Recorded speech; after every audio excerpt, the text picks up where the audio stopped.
So hello everyone, शुरू करते हैं आज की क्लास। और सबसे पहले देखते हैं कि लास्ट क्लास में क्या किया था। सो एक क्वेश्चन था हमारे सामने जिसमें इलेक्ट्रिक फील्ड दी हुई थी, ठीक है, वेक्टर फॉर्म में, और कांस्टेंट इलेक्ट्रिक फील्ड थी क्योंकि ई नॉट कांस्टेंट था, ठीक है। और हमें बताना था कि फ्लक्स क्या होगा एक रेक्टेंगुलर सरफेस के थ्रू जिसका एरिया 0.2 मीटर स्क्वायर है, जो कि पैरेलल है वाई जेड प्लेन से। तो ये जो हमने वेक्टोरिकली इसको अपने जजमेंट से देखा कि ये आई कैप और जे कैप में है, यानी कि एक्स वाई प्लेन में है। This field is in X Y plane, और जिस सरफेस के थ्रू हमें फ्लक्स निकालना है वो वाई जेड प्लेन में। That means clearly it is perpendicular, the surface area is perpendicular to the electric field. अच्छा, एरिया वेक्टर का डायरेक्शन सरफेस से परपेंडिकुलर होता है, तो सरफेस से परपेंडिकुलर होता है, इस वजह से इलेक्ट्रिक फील्ड के डायरेक्शन के साथ ही अलाइन हो गया। इसका मतलब theta, that is the angle between electric field and area vector, is 0 degree in this case, ठीक है। तो ऐसे तो अंदाज़ा लगा लिया हमने, लेकिन वेक्टोरिकली भी कर सकते हैं बिना अंदाज़ा लगाए हुए कि यहाँ पर ई वेक्टर दिया हुआ है, डॉट ले लेना है वहाँ पे एरिया वेक्टर के साथ, एरिया वेक्टर लिख दिया उसके साथ और बस डॉट ले लिया, फिर आगे बढ़े। उसके बाद हमसे कहा गया कि एक स्क्वायर है, उसके एक साइड पर, मतलब कि एक कॉर्नर पर, नॉट साइड, एक कॉर्नर पर एक चार्ज रखा हुआ है, तो उस स्क्वायर से कितना फ्लक्स गुजरेगा। तो इसको हमने देखा कि यहाँ से एक स्प्रिंकलर लगा दो, है ना, एक पॉइंट पर, और उस स्क्वायर में कितना फ्लक्स निकलेगा। तो इसको कोई भी इलेक्ट्रिक फील्ड लाइन काट नहीं रही होगी, तो इसके थ्रू कोई भी इलेक्ट्रिक फील्ड लाइन नहीं गुजर रही होगी, इसलिए 0 फ्लक्स होगा, ठीक है।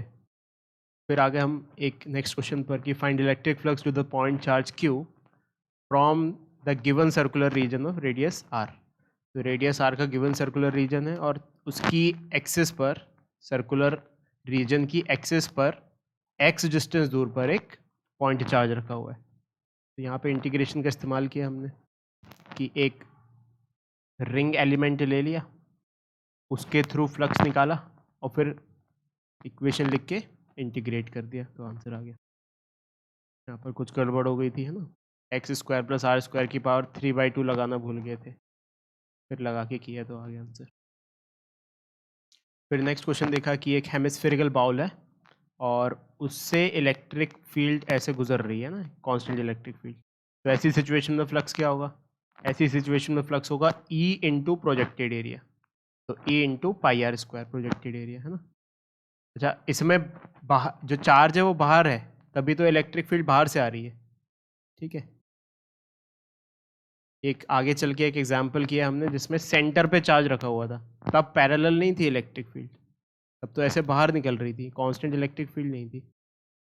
तब फिर हमें इंटीग्रेशन करना पड़ गया कि एक छोटा सा एरिया, अभी आएंगे उस पर ना, तो देखेंगे। कुल मिला के अगर बाहर से इलेक्ट्रिक फील्ड आ रही हो तो हमें केवल प्रोजेक्टेड एरिया लेना उस सरफेस का। इट डज नॉट मैटर कि एरिया बाहर, मतलब कैसा एरिया है, प्रोजेक्टेड एरिया देखना है बस कि जिससे एंटर होगी, ठीक है। और जो लोग सबसे पहले एनालॉजी को अच्छे से पकड़ पाए थे उनके लिए समझा देता हूँ मैं कि बारिश हो रही है, ठीक है। अब तुम्हारे पास एक वेसल है जिसका ओपनिंग एरिया ऐसा है। अब अंदर का एरिया कैसा भी हो उससे क्या फ़र्क पड़ना है। ओपनिंग एरिया अगर ऐसा है सेम एग्जैक्टली, इसका भी सेम और इसका भी सेम, और इसका कुछ भी हो, पानी तो उतना ही भराएगा, इसमें भी उतना ही पानी भराएगा, इसमें भी उतना ही पानी भराएगा, क्यों, पानी तो यहीं से गुजरा है।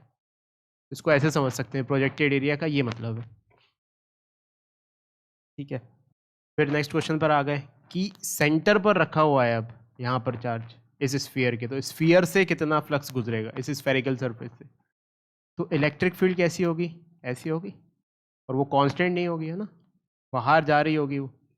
अच्छा, क्लोज सरफेस में हमें एरिया वेक्टर लेना है तो वो बाहर की साइड ही लेना है, आगे चल के हमने देख लिया था वो बात। तो हमने क्या किया यहाँ पे समझने के लिए कि एक स्मॉल एरिया एलिमेंट लिया है डी एस, तो डी एस वेक्टर बाहर की साइड होगा, और उस पॉइंट पर इलेक्ट्रिक फील्ड भी देखिए कि इलेक्ट्रिक फील्ड क्या होगी, इलेक्ट्रिक फील्ड विल बी के क्यू बाय आर स्क्वायर। तो जो छोटा सा फ्लक्स है इस स्मॉल एरिया डी एस से गुजरने वाला, उसको लिख दिया E dot D S, E का magnitude multiplied by D S का magnitude multiplied by cos 0 degree. ये कॉस 0 डिग्री क्यों लिख दिया? क्योंकि अगर ये पॉइंट हम यहाँ नहीं लेते, मान लो यहाँ लेते या यहाँ लेते या यहाँ लेते, स्फीयर पर कहीं भी लेते, तो इलेक्ट्रिक फील्ड के साथ एरिया वेक्टर 0 डिग्री ही बनाता। That's why cos 0। तो ई डी एस कॉस 0, तो अब ये तो 1 होता है। ई की वैल्यू के क्यू बाय आर स्क्वायर, ये भी कांस्टेंट है, तो ये बाहर निकल के आ गया। तो कुल मिला के डी एस का इंटीग्रेशन करना पड़ गया। डी एस का इंटीग्रेशन यानी कि total area of the sphere. Total area of the sphere क्या होता है? 4 पाई आर स्क्वायर। तो यहाँ से आया हमारे पास कि नेट फ्लक्स जो स्फीयर से गुजरेगा that is Q by epsilon not. इसके बाद सबसे important part of this chapter पर आ गए हम, गॉस लॉ पर। गॉस लॉ क्या बोलता है? किसी भी क्लोज्ड सरफेस से, है ना, वैसे तो हम फ्लक्स किसी भी सरफेस के थ्रू लिख सकते हैं, चाहे ओपन हो चाहे क्लोज्ड हो, लेकिन Gauss law is based only for closed surface, closed surfaces, जिन्हें हम गॉसियन सरफेसेस कहते हैं। ठीक है, तो ये क्या बोलता है कि किसी भी सरफेसेस से गुजरने वाला, किसी भी क्लोज सरफेस से गुजरने वाला फ्लक्स होगा Q by epsilon nought, where Q is the charge inside that surface. ठीक है, ये बात याद रखनी है। तो ये जो सिंबल है ऐसे इंटीग्रेशन में ऐसा बना है, ये symbol, this represents close surface. ठीक है, तो flux through any Gaussian surface is independent of its shape. अगर चार्ज बराबर है तो चाहे किसी भी शेप का गॉसियन सरफेस हो, फ्लक्स होगा वही। ठीक है, उसके बाद कि flux through Gaussian surface depends only on total charge present inside the Gaussian surface and is independent of the position of the charges outside the surface. ना, ये इनसाइड गलत लिखा गया, आउटसाइड, इसको आउटसाइड करना है, इसको काटो, तो लिखना पड़ेगा आउटसाइड। ठीक है, तो क्या मतलब कि फ्लक्स केवल और केवल अंदर जो गॉसियन सरफेस के अंदर जो चार्जेस हैं उनकी वजह से होगा, बाहर की वजह से नहीं होगा। फॉर एन एग्जांपल, ये गॉसियन सरफेस है और यहाँ पर चार्जेस हैं अंदर Q1 Q2 Q3 और एक बाहर चार्ज है Q4। तो जब हम flux through the Gaussian surface लिखेंगे तो अंदर के चार्जेस ही लेंगे, बाहर के नहीं लेंगे। ठीक है, अच्छा, और उनकी पोजीशन, एक मिनट, ये सही लिखा है ना, ये आउटसाइड नहीं, मतलब ये क्या कहना, ये देखो, ये स्टेटमेंट जो लिखा था यहाँ पर, ये लिखा गया था कि उनकी पोजीशन पर डिपेंड नहीं करता है ना। Flux through Gaussian surface depends only on the total charge present inside the Gaussian surface and is independent of the position charges inside Gaussian surface. तो जो अंदर गॉसियन सरफेस के चार्जेस हैं उनकी पोजीशन पर भी डिपेंड नहीं करता है, कि जैसे अगर चार्जेस ऐसे स्प्रेडेड रखे हों या एक ही पॉइंट पर कहीं पर भी कॉन्सेंट्रेटेड रखे हों, फ्लक्स सरफेस से वही होगा। ठीक है, फिर आ गए, अच्छा, अब इसमें क्या हमारा पहले की लर्निंग का कॉमन सेंस स्केल नहीं होगा यहाँ पे। ऐसा नहीं है कि अगर मान लो सपोज गॉसियन सरफेस पे इलेक्ट्रिक फील्ड निकालनी हो तो बाहर के चार्ज से भी इन्फ्लुएंस होगी वो। ये जो बात की गई है ऊपर, ये तो फ्लक्स की बात की गई है, फील्ड की बात नहीं की गई है। जो Q by epsilon not flux होगा उसमें Q अंदर का चार्ज रखना है, लेकिन फील्ड तो गॉसियन सरफेस पे बाहर के चार्ज से भी इन्फ्लुएंस होगी। ठीक है, तो बस यही बात है कि electric field intensity at the Gaussian surface is due to all the charges present inside as well as outside the Gaussian surface. ठीक है, उसके बाद इंपॉर्टेंट पॉइंट कि अगर ओपन सरफेस होता तब तो एरिया वेक्टर हम दो डायरेक्शन में लेने का सोच सकते थे, फिर हम एक बेस्ट जो भी चूज़ करना है वो कर सकते थे। लेकिन क्लोज सरफेस में कंपल्शन है कि आउटवर्ड ही लेना है, area vector must be outward. ठीक है, तो इसका इम्प्लीकेशन क्या है? इसका इम्प्लीकेशन है कि अगर नेगेटिव चार्ज रखा हुआ है किसी क्लोज सरफेस में तो जो फ्लक्स होगा वो नेगेटिव होगा, और अगर कोई पॉजिटिव चार्ज रखा हुआ है क्लोज सरफेस में तो फ्लक्स पॉजिटिव होगा। ठीक है, एक और पॉइंट कि अगर फ्लक्स ज़ीरो है तो इसका ये मतलब नहीं कि इलेक्ट्रिक फील्ड भी ज़ीरो होगी, लेकिन अगर इलेक्ट्रिक फील्ड ज़ीरो है at every point on the Gaussian surface तो फिर इसका 100% मतलब है कि फ्लक्स ज़ीरो होगा। ठीक है, एक छोटा सा एग्जांपल देख लिया, इसमें लिखना है फ्लक्स, तो फ्लक्स लिखने के लिए Q in by epsilon not करेंगे। क्यू इन में केवल अंदर के चार्जेस रखेंगे, बाहर के चार्जेस से कोई मतलब नहीं है फ्लक्स के लिए। फिर एक इम्पॉर्टेंट पॉइंट पर आ गए क्वेश्चन के फॉर्म में कि एक पॉइंट चार्ज रखा हुआ है क्यूब के सेंटर पर।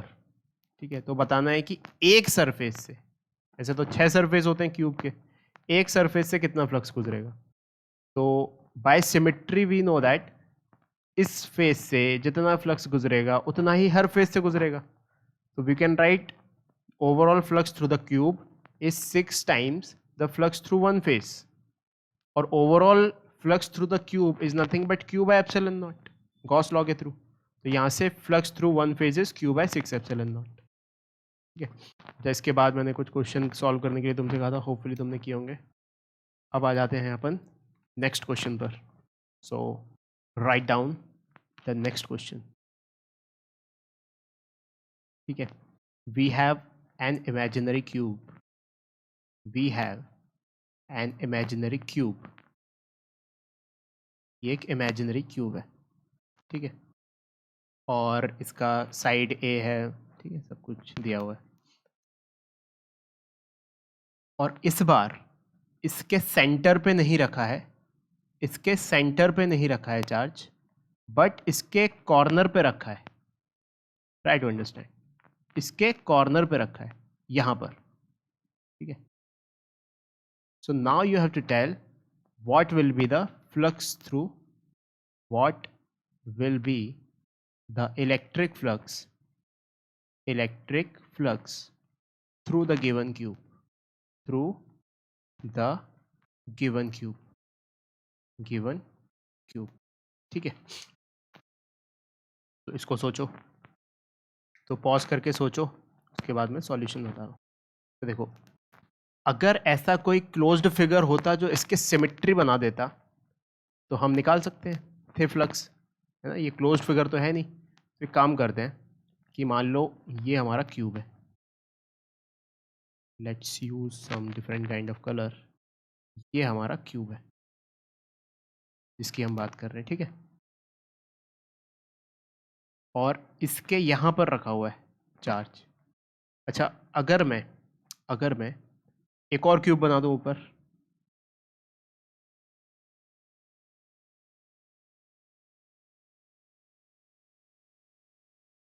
एक इधर भी क्यूब बना दूं, ठीक है, एक इधर भी क्यूब बना दूं, ठीक है. तो ये एकदम इसके सरफेस पे आ गया. इस क्यूब को देखो, ये वाले क्यूब को इसके सरफेस पे आ गया, ठीक है. अब ऐसे ही बाहर साइड भी क्यूब बना दूं, देखना, बाहर साइड भी, जस्ट ट्राई टू इमेजिन, बाहर साइड भी क्यूब बना दूं उतने ही शेप का, ठीक है, और इधर भी बना दूं, और इधर भी बना दूं,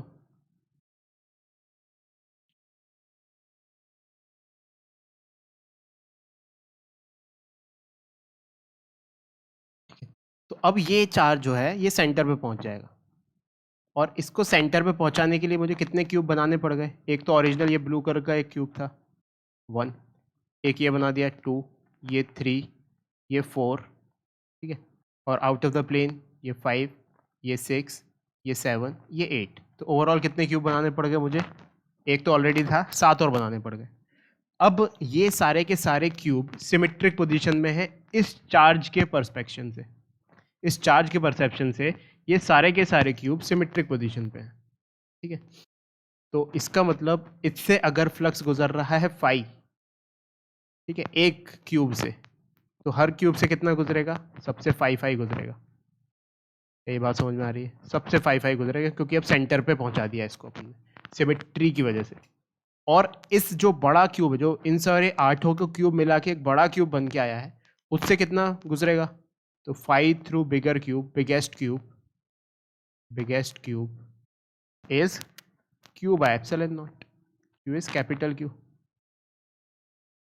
So q by epsilon naught.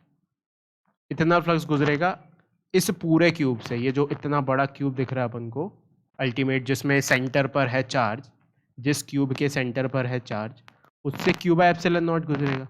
और ये जो फ्लक्स है ओवरऑल सारे क्यूब्स मिला के, ये कितने छोटे छोटे क्यूब से बना हुआ है? 8 क्यूब से. तो 8 times into flux through one cube is equals to q by epsilon naught. So flux through one cube is q by 8 epsilon naught. ठीक है, so this is the answer. ठीक है, तो कुल मिला के तुम्हें ऐसा फिगर इमेजिन करना है कि भाई वो उसके सेंटर पर आ जाए, चार्ज सिमेट्रिकली हो जाए, जैसे पुरानी सिचुएशन पे तो इसके सेंटर पे था, ठीक है, और एक सरफेस से पूछा था, है ना, पुरानी सिचुएशन में चार्ज सेंटर पे था और उसके एक सरफेस से पूछा था, तब तो वो ऑलरेडी सभी सरफेसेस के लिए सिमेट्रिक पोजीशन पे था चार्ज, लेकिन यहाँ पे क्यूब के लिए सिमेट्रिक पोजीशन पे नहीं है, कोई और बड़ा फिगर होगा जिसकी सिमेट्रिक पोजीशन पे होगा, और वो बड़ा फिगर ये वाला क्यूब है, this is the biggest cube. तो क्योंकि बिगेस्ट क्यूब की सिमेट्रिक पोजीशन पे आ गया, फिर अपन बोल सकते हैं कि ये जो बिगेस्ट क्यूब है ये 8 क्यूब से मिलकर बना हुआ है, तो उन 8 क्यूब के लिए सबके लिए फ्लक्स सेम होगा। तो ओवरऑल बिगेस्ट क्यूब के लिए तो लिख दिया हमने क्यू बाय एप्सिलॉन नॉट, और बिगेस्ट क्यूब के 8 के लिए, 8 छोटे छोटे क्यूब्स के लिए सिमेट्रिक पोजीशन पे, तो 8 phi nought will be the flux passing through the biggest cube. ठीक है, तो ये बात हमें याद रखनी है। अच्छा, अब नेक्स्ट क्वेश्चन पर आ जाते हैं।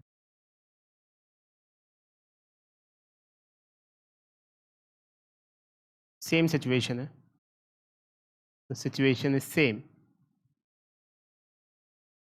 कि वी हैव क्यूब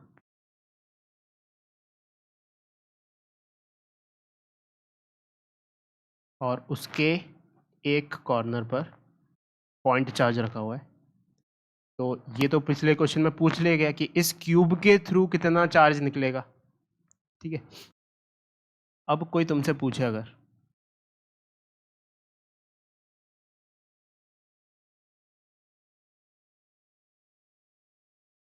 अगर कोई तुमसे पूछे कि इन रिस्पेक्टिव इसकी 6 साइड्स, इसके 6 वो हैं सरफेसेस हैं, तो let's mark them 1 2 3 4, this one is 5 and the back one is 6। ठीक है, तो इन सरफेसेस के थ्रू फ्लक्स कितना होगा, इन सरफेसेस के थ्रू, तो find flux through the 6 surfaces, मतलब कलेक्टिवली नहीं बताना है, नहीं तो पूरा ही आंसर हो जाएगा, through the each surfaces, to the each surface of the cube, to the each surface of the cube। तो इसके लिए फिर हमें क्यूब जमाना पड़ेगा, ठीक है, क्योंकि ये अभी सिमेट्रिक पोजीशन पे नहीं है चार्ज। तो सबसे पहले तो अपन समझते हैं, एक क्वेश्चन सॉल्व किया था हमने कि अगर यहाँ पर स्प्रिंकलर लगा हुआ है, ये एक स्क्वायर था और यहाँ पर एक चार्ज रखा हुआ है, तो इससे फ्लक्स कितना गुजरेगा, इससे फ्लक्स गुजरेगा 0। ठीक है, ये क्यूब नहीं है, ये जस्ट एक स्क्वायर है। तो बाय दैट कॉन्सेप्ट 2 5 और 4 जो इससे स्क्वायर बन रहे हैं और यहाँ पर चार्ज है, उनके थ्रू फ्लक्स क्या होगा, 0। इसका मतलब flux through the surface 2, flux through the surface 4 and flux through the surface 5 is 0। ठीक है, अच्छा, फर्स्ट के थ्रू जाएगा फ्लक्स, 0 नहीं होगा, थर्ड के थ्रू जाएगा फ्लक्स, वो भी 0 नहीं होगा, और सिक्स्थ के थ्रू जाएगा फ्लक्स, वो भी 0 नहीं होगा। और सिमेट्री से देखो कि जितना इलेक्ट्रिक फील्ड 1 से गुजरेगा, फर्स्ट सरफेस से गुजरेगा, जितना इलेक्ट्रिक फील्ड और जिस तरीके से इलेक्ट्रिक फील्ड फर्स्ट से गुजरेगा, एकदम सिमेट्रिकली फिफ्थ से भी गुजरे, थर्ड से भी गुजरेगा और सिक्स्थ से भी गुजरेगा, है ना। यानी कि फर्स्ट, थर्ड और सिक्स्थ सिमेट्रिक पोजीशंस पर है। तो इसका मतलब पहले की वजह से, तीसरे की वजह से और छठवें की वजह से सेम फ्लक्स होगा। ठीक है, तो इमेजिन नहीं कर पा रहे तो एक रूम के कॉर्नर पे चार्ज पकड़ के देखो और वहाँ से वाटर स्प्रिंकलर इमेजिन करो, कोई ग्रेविटी कुछ नहीं है ना, एक वाटर स्प्रिंकलर से पानी इजेक्ट करो हर डायरेक्शन में, तो तुम पाओगे कि फर्स्ट सरफेस, थर्ड सरफेस और सिक्स सरफेस से बराबर पानी गिरेगा, ठीक है, और एक जैसे फॉर्म में, क्यूब है अपना रूम का शेप, तो इसलिए हम कह सकते हैं 5 1 5 3 5 6 इज सेम। अच्छा, तो इसको बोल देते हैं अपन 5, लेट्स से दिस इज 5। अच्छा, अभी ऊपर हमने देखा कि इस क्यूब से नेट फ्लक्स कितना गुजर रहा था, net flux through this cube was Q by 8 epsilon not, ठीक है। इसका मतलब 5 1 plus 5 2 plus 5 3 plus 5 4 plus 5 5 plus 5 6 is equals to Q by 8 epsilon not. तो देयरफॉर 5, ये 3 फाई तो 0 है और 3 फाई के बराबर है, तो 3 फाई किसके बराबर हुए, नेट फ्लक्स के बराबर, that is Q by 8 epsilon nought, this was Q total. तो इसका मतलब फाई क्या हो गया, फाई हो गया क्यू बाय 24 एप्सिलॉन नॉट, ठीक है। So this is the answer. इन तीन के लिए तो फ्लक्स हो गया 0 और इसके लिए फ्लक्स हो गया क्यू बाय 24 एप्सिलॉन नॉट। तो आई होप ये समझ में आ रहा होगा। एक और क्वेश्चन करते हैं।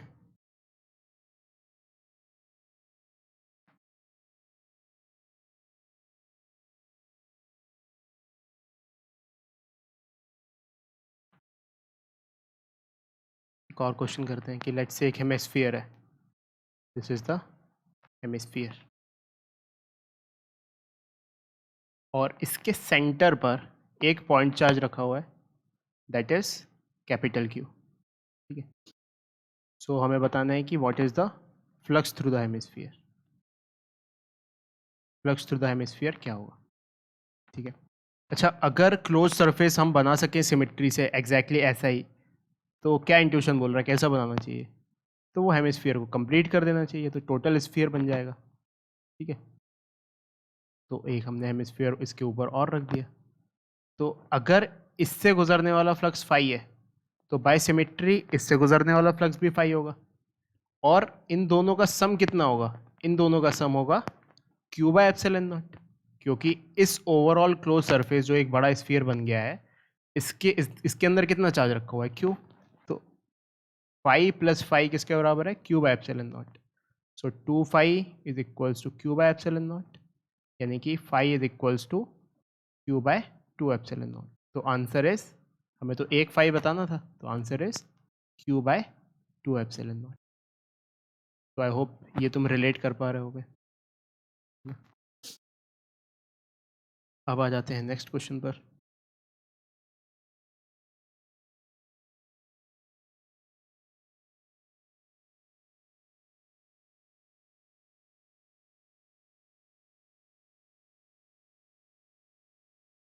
एक हेमिस्फीयर रखा हुआ है यहाँ पर,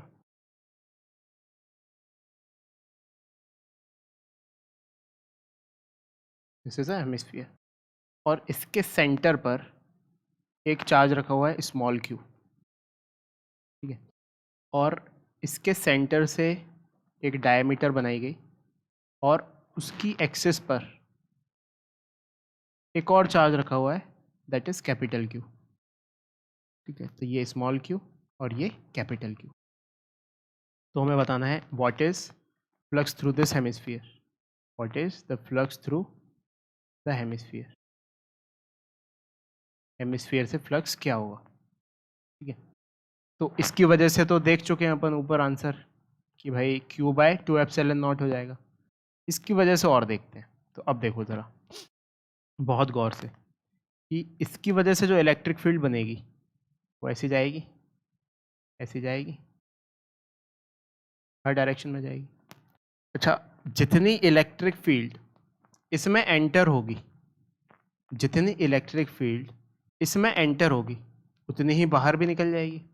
कोई भी एक ऐसी लाइन नहीं बना सकते तुम जो इसमें एंटर हो रही है और बाहर नहीं निकल रही, ठीक है। और ये वाली इलेक्ट्रिक जो अंदर जो टॉप सरफेस पे आ रही होंगी, वो तो एकदम पैरेलल ही निकल रही होंगी, तो वो भी एंटर नहीं कर रही। और यहाँ पर जो एकदम ऐसे टेंजेंट बन के निकल रही होगी, वो तो घुस ही नहीं रही होगी। तो हमें देखना किन इलेक्ट्रिक फील्ड लाइंस को है, इनको। तो जितनी जा रही हैं इसके अंदर उतनी निकल रही हैं, So because of this charge, there is no net flux entering in this hemisphere. क्योंकि जितना फ्लक्स एंटर हो रहा है उतना एग्जिट भी हो रहा है वहाँ पे. ये बात समझ में आ रही है?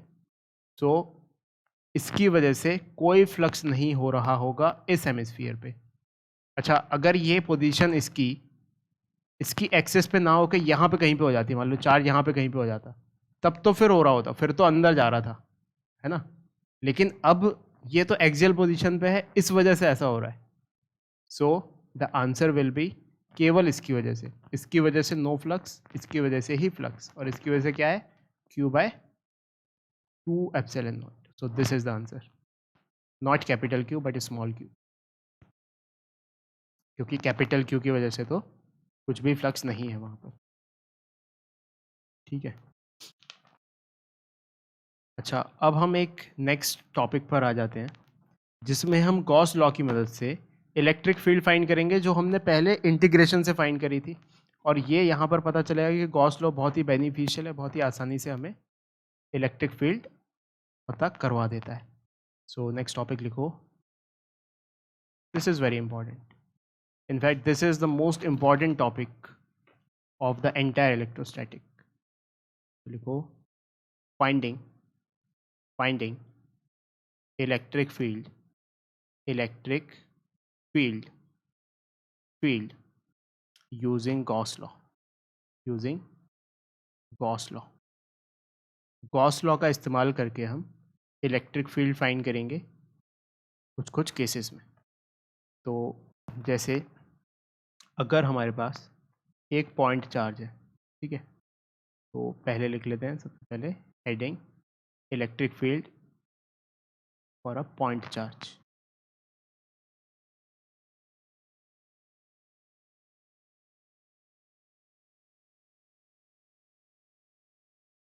Electric field for a point charge. ठीक है. अच्छा, पॉइंट चार्ज के लिए इलेक्ट्रिक फील्ड हमने निकालनी है. तो वैसे तो हमें पता है कि Q/r² होती है. तो imagine this is a point charge और हमें यहाँ पर इलेक्ट्रिक फील्ड निकालनी है, and this is at a distance of r. तो हम क्या करेंगे, एक ऐसा फिगर बनाएंगे गॉसियन सरफेस जिसके लिए हम फ्लक्स लिख सकें. तो यहाँ पर ऐसा फिगर कौन सा सटीक रहेगा, तो ऐसा सिमेट्रिक फिगर बनाना है जहाँ पर इलेक्ट्रिक फील्ड सेम हो मैग्नीट्यूड वाइज, तो वो सही रहेगा स्फीयर. तो हमने एक स्फीयर खींच दिया. Just a second, goal sphere नहीं बन पाया. Just a second.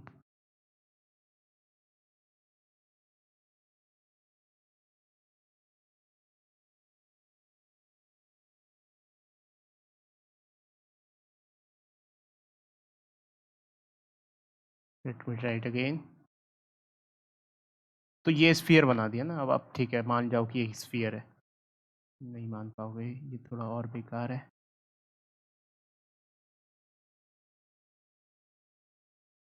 ठीक है, अब मान जाओ कि ये स्फीयर है. ठीक है. So this is we choose as our Gaussian surface, है ना, क्योंकि गॉसियन सरफेस होना चाहिए तभी तो उस पर गॉस लॉ लगाएंगे. और यहाँ पर इलेक्ट्रिक फील्ड का डायरेक्शन क्या है, outward to the Gaussian surface. यहाँ पे इलेक्ट्रिक फील्ड का डायरेक्शन क्या है, outward to the Gaussian surface. यहाँ पर क्या है, वहाँ पर भी आउटवर्ड, यहाँ पर भी आउटवर्ड. देखो, net electric flux through the Gaussian surface is Q/ε0. और इस फाई को हम कैसे लिख सकते हैं, closed integral of E.ds, where what is E? E is this, and what is ds? ds is this small area element. ठीक है.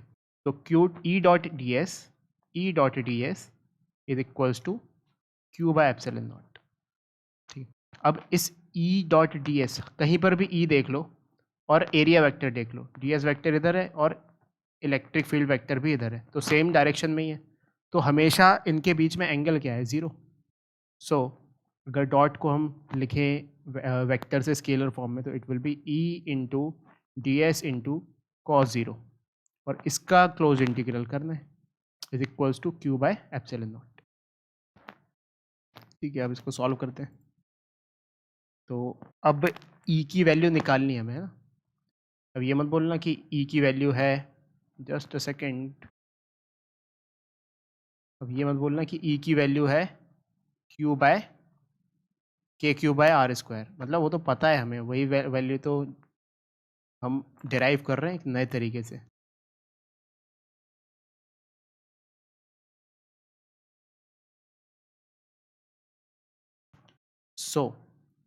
अभी के मान लो कि ई की वैल्यू नहीं पता है, तो ई ये हमें पता है कि कांस्टेंट होगा, ई यहाँ पर भी वही है, यहाँ पर भी वही है, यहाँ पर भी वही है, मैग्नीट्यूड उसका, तो इसको बाहर निकाल सकते हैं, तो ई को बाहर निकाल लिया, तो D S is equals to Q by epsilon not. अब डी एस का integral is S and S is the total area of this sphere, तो E into 4 pi R square, ठीक है, is equals to Q by epsilon not. तो यहाँ से ई क्या आ गया, ई आ गया 1/4 pi epsilon nought Q by R square, that is K Q by R square. तो यहाँ पे हमने गॉस लॉ की मदद से इलेक्ट्रिक फील्ड निकाल ली पॉइंट चार्ज के लिए, ठीक है। अब नेक्स्ट पॉइंट पर आ जाते हैं, इलेक्ट्रिक फील्ड निकालते हैं यूनिफॉर्मली चार्ज शेल की मदद से, इसमें मज़ा आएगा। इतनी मशक्क़त की थी वहाँ पे हमने चार्ज शेल के लिए इलेक्ट्रिक फील्ड निकालने के लिए, गॉस लॉ की मदद से बहुत आसानी से आ जाएगी। तो next is electric field due to uniformly charged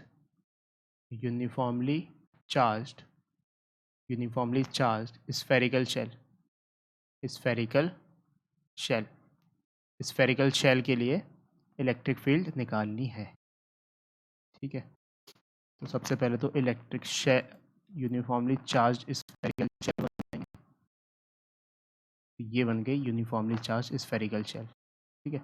इसकी रेडियस है लेट्स से कैपिटल आर, और जो चार्ज है इस पर, जो शेल पर डिस्ट्रीब्यूटेड है, दैट इज़ क्यू, ठीक है। तो अब हमें निकालना है इलेक्ट्रिक फील्ड अंदर, ऑन द सरफेस और बाहर, ठीक है।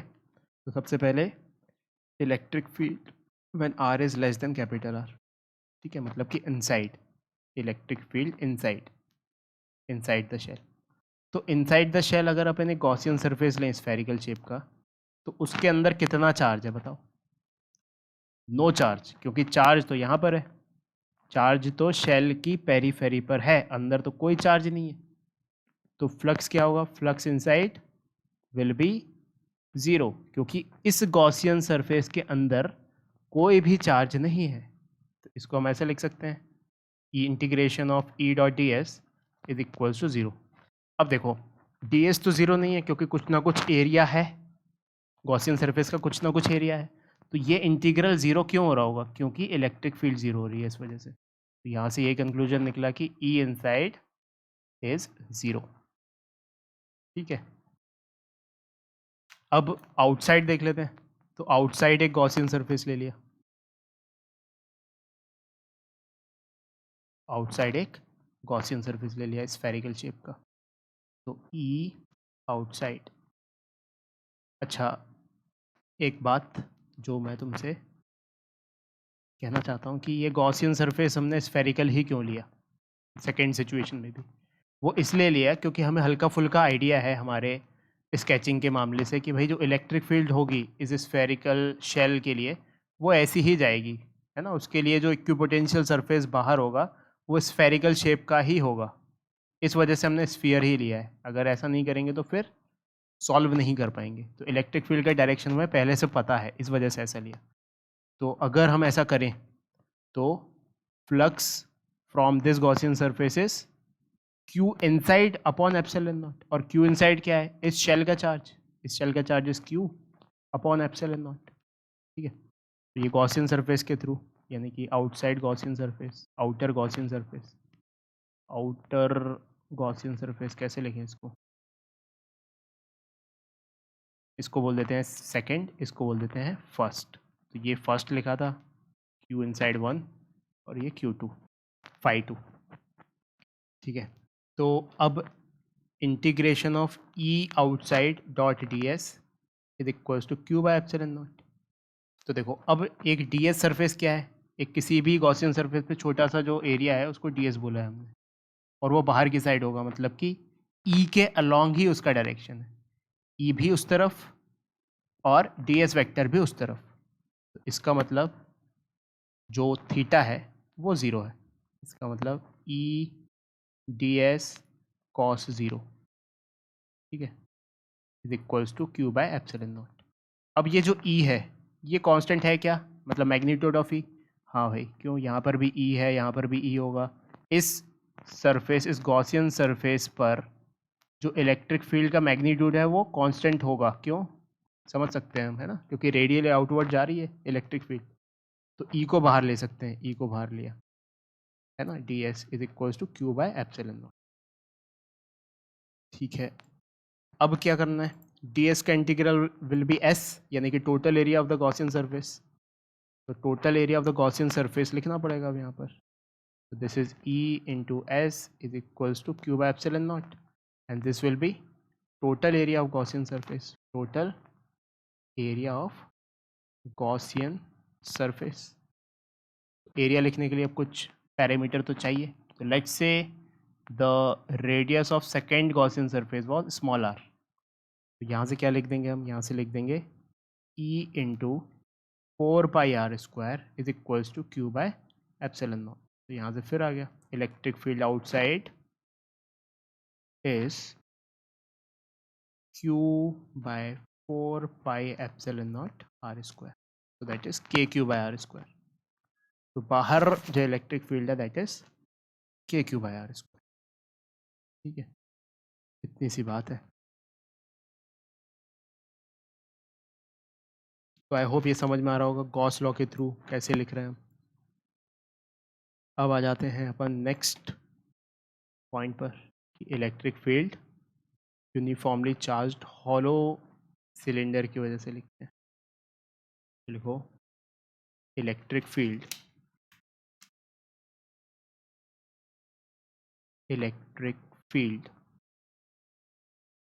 Due to uniformly charged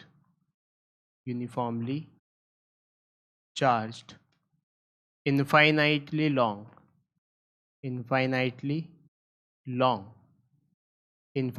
long hollow cylinder of radius capital R, ठीक है। तो क्या सिचुएशन है, हमारे पास एक यूनिफॉर्मली चार्ज्ड बहुत बड़ा, बहुत लंबा है ना, इन्फाइनाइटली लॉन्ग हॉलो सिलेंडर है। तो बना दिया जाए।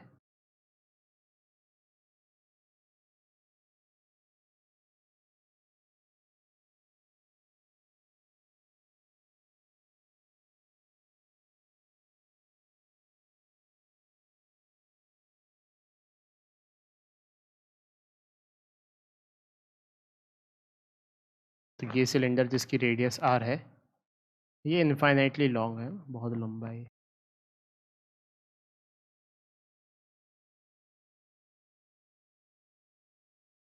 दिस इज इन्फाइनाइटली लॉन्ग,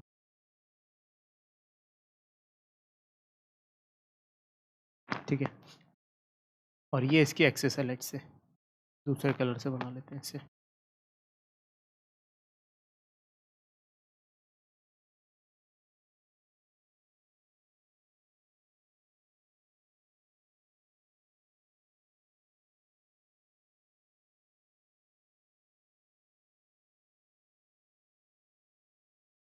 इसकी जो रेडियस है वो आर है, ठीक है। और इसकी जो चार्ज डेंसिटी है वो लीनियर चार्ज डेंसिटी दी हुई है कि lambda is the charge per unit length, charge per unit length, ठीक है। तो हमें एक पॉइंट पर, लेट्स से एक इनसाइड वाले पॉइंट पर और एक आउटसाइड वाले पॉइंट पर निकालना है कि इलेक्ट्रिक फील्ड क्या होगी। तो सबसे पहले हम इनसाइड वाले पॉइंट पर निकालते हैं जिसकी दूरी एक्सिस से स्मॉल आर है। तो सबसे पहले तो समझने की कोशिश करो कि अगर हम यहाँ पर एक ऐसा गॉसियन सरफेस बनाए, है ना, सिलेंड्रिकल शेप का ही गॉसियन सरफेस बनाए, उसको बोल देते हैं फर्स्ट गॉसियन सरफेस, ठीक है। तो उसके थ्रू फ्लक्स कितना होगा?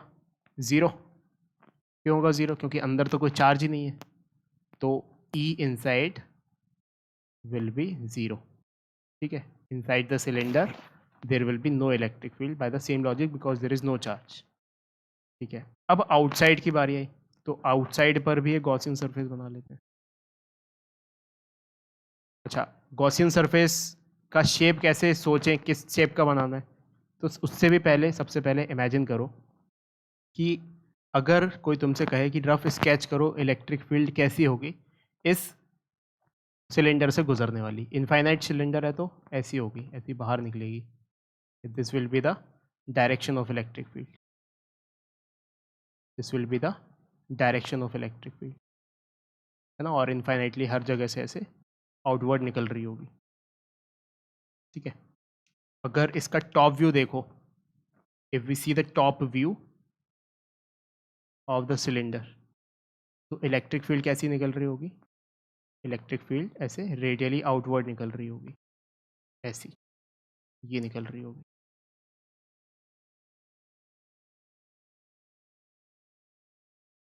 ठीक है। तो हमें ऐसा गॉसियन सरफेस बनाना है जो इसको परपेंडिकुलरली काटे, तो वो ऊपर से तो कुछ ऐसा दिखेगा वो गॉसियन सरफेस, और साइड से कैसा दिखेगा? सिलेंडर की तरह। तो जो गॉसियन सरफेस बनेगा वो कैसा बनेगा? वो ऐसा बनेगा, है ना, ऐसा। अच्छा, क्लोज्ड गॉसियन सरफेस ही बनाना होता है, तो हमको क्लोज्ड करना पड़ेगा उसे। This is the closed Gaussian surface, cylinder की तरह दिखेगा वो, ठीक है। कितने इस सरफेस, ये जो कर्व्ड सरफेस है सिलेंडर का, वहाँ से गुजर रही होगी कुछ इलेक्ट्रिक फील्ड, है ना, तो वहाँ से फ्लक्स आएगा। लेकिन ये जो सरफेस है जिसको मैं शेड करने वाला हूँ ऊपर का, टॉप कैप और बॉटम कैप, इससे इलेक्ट्रिक फ्लक्स जीरो गुजर रहा होगा। क्यों? क्योंकि इलेक्ट्रिक फील्ड लाइंस इसके पैरेलल हैं, इलेक्ट्रिक फील्ड लाइंस इसके पैरेलल हैं, ठीक है। इलेक्ट्रिक फील्ड लाइंस पैरेलल हैं इस सरफेस के, तो इसलिए फ्लक्स केवल कर्व सरफेस एरिया के थ्रू आएगा, है ना। टॉप और बॉटम जो कैप है उनके थ्रू फ्लक्स नहीं आएगा, ठीक है। तो कैसे लिखें, है ना। अब आउटसाइड द स्फीयर देख रहे हैं, तो आउटसाइड द स्फीयर हमने जो क्लोज सरफेस माना है वो एक सिलेंड्रिकल शेप का है, दैट इज क्लोज सरफेस 2। तो उसके लिए फ्लक्स कैसे लिखा जाएगा? ई डॉट डी एस का close integral, this is the flux, will be Q enclosed divided by epsilon not. तो इसके अंदर कितना चार्ज एनक्लोज्ड है? इसके अंदर कितना चार्ज एनक्लोज्ड है? इसके अंदर ये वाला चार्ज एनक्लोज्ड है, यहाँ से लेके यहाँ तक, ठीक है। यहाँ से लेके यहाँ तक ये चार्ज एनक्लोज्ड है। और हमें लेंथ पर यूनिट लेंथ दिया हुआ है कि charge per unit length is lambda, तो लैम्डा से अगर लेंथ को मल्टीप्लाई कर दें तो हमें मिल जाएगा कितना चार्ज है। तो इस गॉसियन सरफेस के डायमेंशन इमेजिन कर लेते हैं।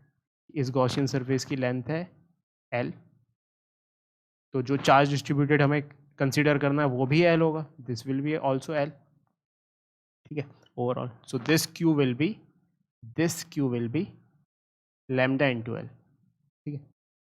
अब देखो, इलेक्ट्रिक फील्ड लाइंस हमेशा इसको परपेंडिकुलरली काट रही हैं सरफेस को, यानी कि एरिया वेक्टर जो है, एरिया वेक्टर ds वेक्टर हमेशा अलोंग है इलेक्ट्रिक फील्ड के। इलेक्ट्रिक फील्ड और एरिया वेक्टर के बीच में जो एंगल है वो 0 डिग्री है, ठीक है। तो इसको कैसे लिखेंगे? इसको लिखेंगे integration of E D S into cos 0 degree is equals to lambda L by epsilon not. अब E कांस्टेंट है क्या? हाँ भाई, यहाँ पर भी E का मैग्नीट्यूड वही है, यहाँ पर भी E का मैग्नीट्यूड वही है, यहाँ पर भी वही है, यहाँ पर भी वही है, यहाँ पर भी वही है, यहाँ पर भी वही है। तो पूरे के पूरे कर्व सरफेस एरिया से E का मैग्नीट्यूड वही है, तो उसको बाहर ले सकते हैं, तो उसको बाहर ले लिया। अच्छा, इंटीग्रेशन ऑफ ds बचा, ds will be integration of ds will be s itself and s is the curved surface area, so s will be the curved surface area of the Gaussian surface. So this is curved surface area of the Gaussian cylinder, of the Gaussian cylinder, and that will be कितना होता है curve surface area 2πrl। तो radius हमें कुछ imagine करनी पड़ेगी कि axis से जो रेडियस थी इसकी वो स्मॉल आर थी। So this will B 2πrl। ठीक है, ये किसके बराबर है? ये है lambda L by epsilon not के बराबर। तो बस यहाँ से अब हमने लिख दिया E into 2πrl is equals to lambda L upon epsilon not. तो एल से एल कट गया, बचा क्या फाइनली? फाइनली बचा E is equals to lambda upon 2πr epsilon nought. So this is the electric field outside the cylinder, where r is the distance from the axis of cylinder. तो I hope ये बात समझ में आ रही होगी। ठीक है, अच्छा k के टर्म्स में लिखना है इसको, तो 1/4πε0 k का टर्म होता है, तो we can write it in k के फॉर्म में।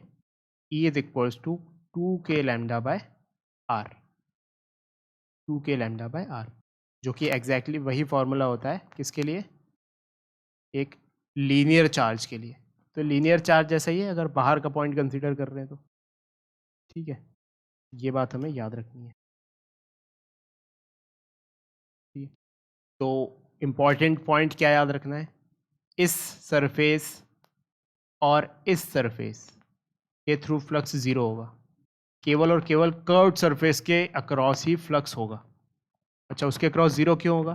क्योंकि इलेक्ट्रिक फील्ड वेक्टर इस तरफ है और ds वेक्टर इस तरफ है।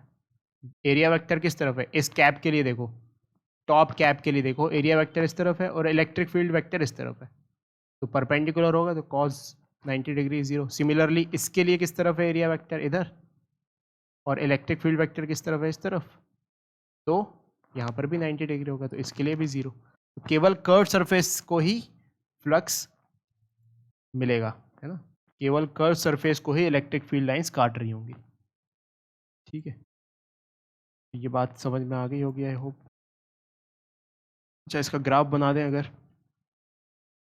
ये ग्राफ तुम खुद ही बनाना, है ना? कौन सा ग्राफ बनाना है? We have to draw electric field versus R. R is the distance from the origin, तो R is equals to capital R तक तो ज़ीरो है। ठीक है, उसके बाद फिर 2k लैम्डा बाय आर, यानी कि 1/r के प्रोपोर्शनल है, तो आर के इन्वर्सली प्रोपोर्शनल, यानी कि यहाँ पर कुछ वैल्यू पहुँची और फिर ऐसे गिरने लग गया। ठीक है, ये वाली वैल्यू क्या है? ये वाली वैल्यू है 2k लैम्डा, और यहाँ पर small R is equal to capital R, and this is R equal to R पे वैल्यू, है ना? तो तुम क्या बनाना, मैंने ही बना दिया। तो here electric field is inversely proportional to r, and here electric field is 0. This is inside and this is outside. ठीक है, अब आ जाते हैं नेक्स्ट इंटरेस्टिंग पॉइंट पर कि अगर ये हॉलो सिलेंडर नहीं होता, सॉलिड सिलेंडर होता, तब क्या करते? तो दिस इज वेरी इंपॉर्टेंट, बहुत ध्यान से देखना है इसे। तो सबसे पहले तो तुम्हें नेचुरल थॉट जो आ रहा होगा कि जो हमने इनसाइड एक गॉसियन सरफेस लेंगे उसके अंदर भी यहाँ पर चार्ज आ जाएगा।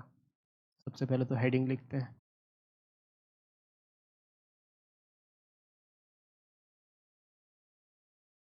तो write down heading electric field, electric field, electric field due to uniformly charged solid cylinder, ठीक है। अभी हमारे पास हॉलो सिलेंडर नहीं बट सॉलिड सिलेंडर है, तो इन यूनिफॉर्मली चार्ज सॉलिड सिलेंडर, ठीक है। And this is also case when the length of the cylinder is infinite, infinity long. अच्छा, इन्फिनिटी लॉन्ग क्यों मान रहे हैं? क्योंकि हम अप्रॉक्सीमेशन कर सकें कि इलेक्ट्रिक फील्ड लाइंस ऐसे बाहर की तरफ ही निकलेंगी, उससे कांस्टेंट इलेक्ट्रिक फील्ड ही निकलेंगी। ठीक है, तो सबसे पहले तो फिगर बनाते हैं। तो ये बन गया हमारे पास सॉलिड cylinder.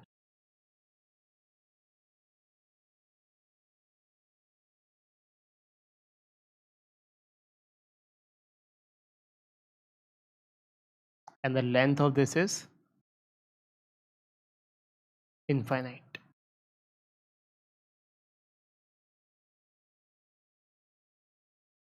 सॉलिड सिलेंडर का क्या मतलब? सॉलिड सिलेंडर का मतलब कि जो चार्ज है वो पूरे में भरा हुआ है, अंदर भी भरा हुआ है, ठीक है।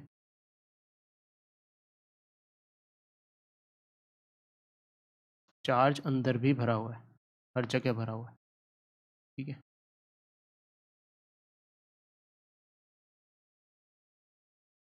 चार्ज अंदर भी है, तो ये बेकार दिख रहा है इसलिए मैं इसको मिटा देता हूँ। बट समझ गए तुम कि अंदर भी चार्ज है। This is a uniformly charged solid cylinder.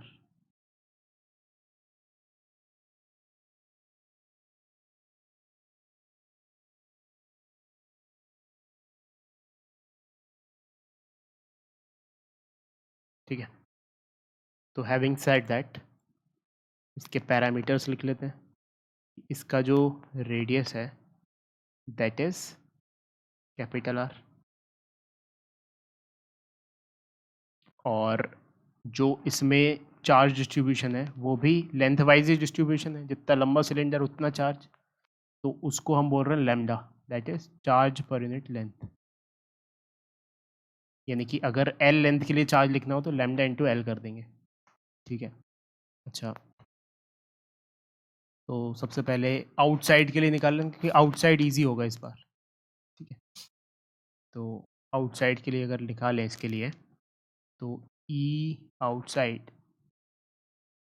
तो एक गॉसियन सरफेस कंसीडर करना पड़ेगा हमें फिर से वैसे ही, तो ये कर लिया गॉसियन सरफेस कंसीडर।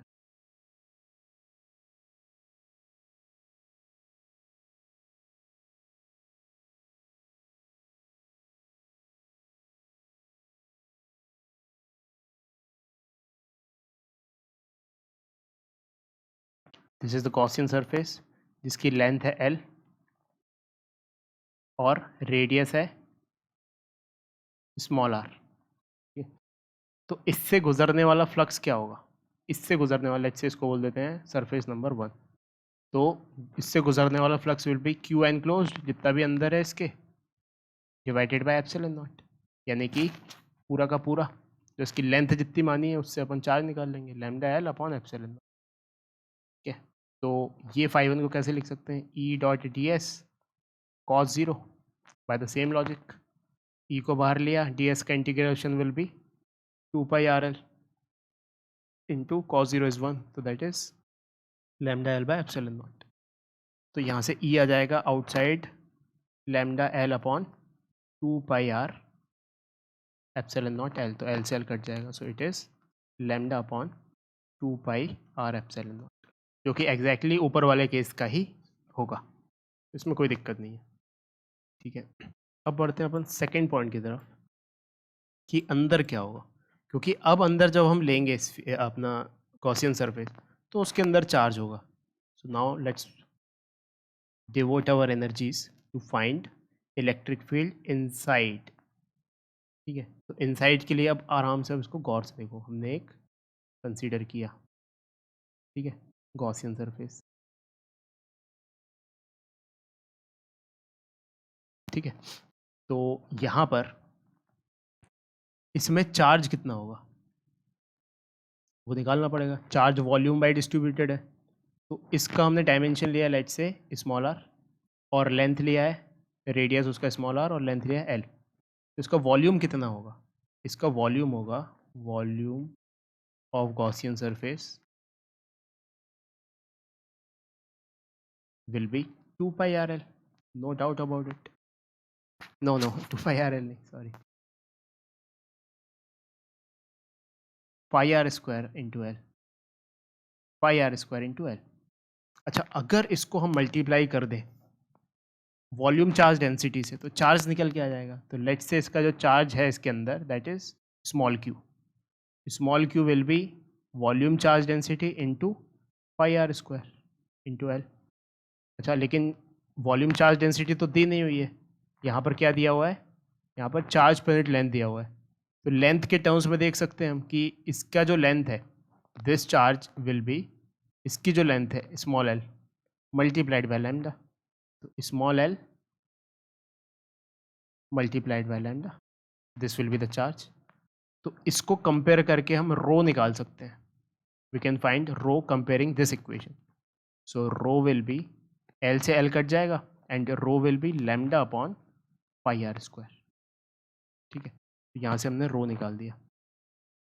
रो निकाल दिया तो उससे चार्ज लिख देंगे। ठीक है, अब आ जाते हैं इस पर गॉस लॉ लगाने पर। तो गॉस लॉ क्या बोलता है, गॉस लॉ बोलता है flux through this surface will be Q enclose that is small q divided by epsilon not.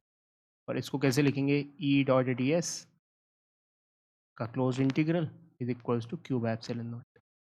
अब ये ई डॉट डी एस को उसी तरीके से डी एस और ई के बीच में एंगल 0 डिग्री होगा क्योंकि इलेक्ट्रिक फील्ड ऐसी जा रही होगी। If you can say it, electric field again ऐसी जा रही होगी, इलेक्ट्रिक फील्ड ऐसी जा रही होगी। और इस वाले और इस वाले से इलेक्ट्रिक फील्ड फ्लक्स बिल्कुल 0 दे रही होगी क्योंकि वहाँ पे इलेक्ट्रिक फील्ड का डायरेक्शन ही है, एरिया का डायरेक्शन ही है।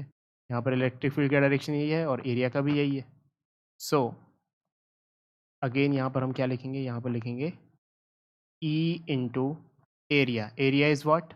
Curved surface area of this Gaussian surface. So that is 2 pi r into L into cos 0 तो वो 1 होता है, is equals to Q. Q को क्या लिखें, rho into pi R square है, पाई आर स्क्वायर। तो रो को क्या लिख सकते हैं, रो को लिख सकते हैं lambda upon pi R square. तो again that will be L into lambda.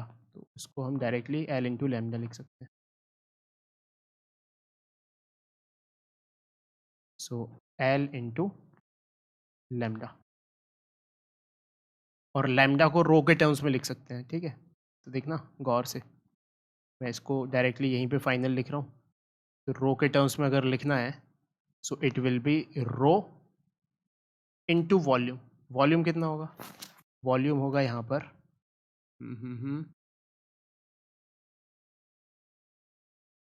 Volume होगा यहाँ पर pi R square L. So this is pi R square L. अच्छा, लैम्डा के टर्म्स में लिखना चाहिए या रो के टर्म्स में, तो यहाँ पर रो के टर्म्स में लिखना चाहिए। क्यों लिखना चाहिए रो के टर्म्स में, क्योंकि रो के टर्म्स में हमें वॉल्यूम पर यूनिट, चार्ज पर यूनिट वॉल्यूम मिल जाएगा, और चार्ज पर यूनिट वॉल्यूम एक कांस्टेंट चीज़ है। तो यहाँ पे हमने लिखा तो हमें क्या मिला, एल से एल कट गया, एक आर से एक आर कट गया, तो यहाँ से ई जो आया है दैट इज़ रो, अच्छा पाई से पाई भी कट गया, तो rho upon 2 R. So rho upon 2 R ये मिल गया हमें।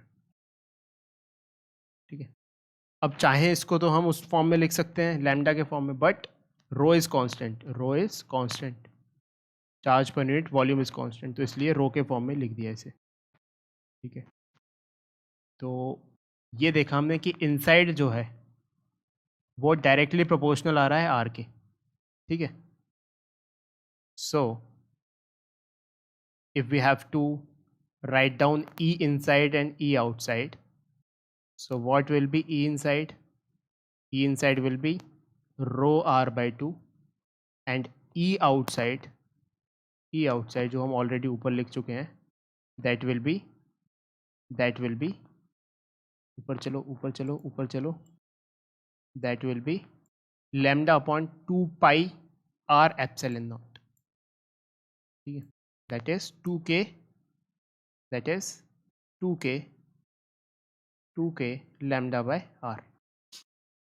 तो अगर अब हम इसको प्लॉट करें, if we have to plot it on a curve, so how to plot it?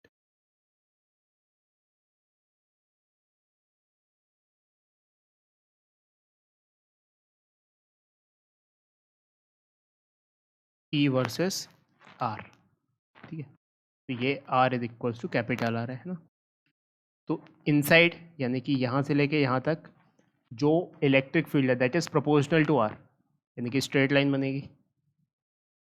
और उसके बाद outside will be inversely proportional to R, यानी कि ऐसा बन जाएगा। तो E outside is inversely proportional to R and E inside is proportional to R। और ये R is equals to R पर जो वैल्यू है that will be, इसी में भी R रख दो यहाँ पर, है ना, कैपिटल R, तो it will be 2k lambda by capital R। ठीक है, तो आई होप ये तुम्हें समझ में आया होगा। एक बार फिर से खुद से ट्राई करके देखना इसको। तो यही नहीं करते हैं आज, और होमवर्क नोट करते हैं कि हमें सॉल्व करने questions, solve questions related to application of Gauss law, application of Gauss law। ठीक है, तो मिलते हैं फिर नेक्स्ट क्लास में। Bye bye.